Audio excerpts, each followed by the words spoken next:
Polio का खात्मा एक आज है, लेकिन साल 2024 में इंसदाद पोलियो मुहिम को बहुत नुकसान हुआ है। मुल्क भर में 67 केसेस सामने आए हैं। 2023 में पोलियो केसेस की तादाद सिर्फ 6 थी। मरियम हसन की रिपोर्ट।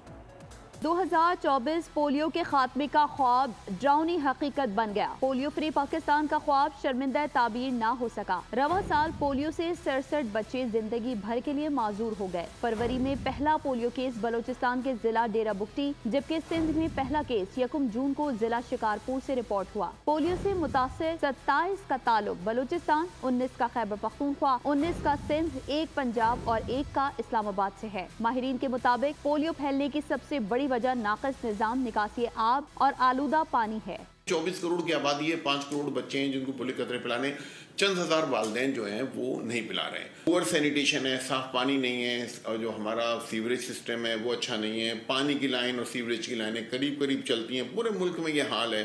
तो बेसिकली ये दो चीज़ें मिलकर बीमारी जो हमारे मुल्क से अभी तक नहीं ख़त्म हुई है उसकी ये मेन वजह है। माहिरीन का कहना है कि हुकूमत वक्त साफ पानी की फराहमी को यकीनी बनाए और वालिदैन को चाहिए कि वो अपने बच्चों को कतरे पिलाकर माजूरी से बचाएं। कैमरामैन अमजद शाह के साथ मरियम हसन, बोल न्यूज़, कराची। सब्सक्राइब करें और बेल दबाएं ताकि कोई खबर रह न जाए।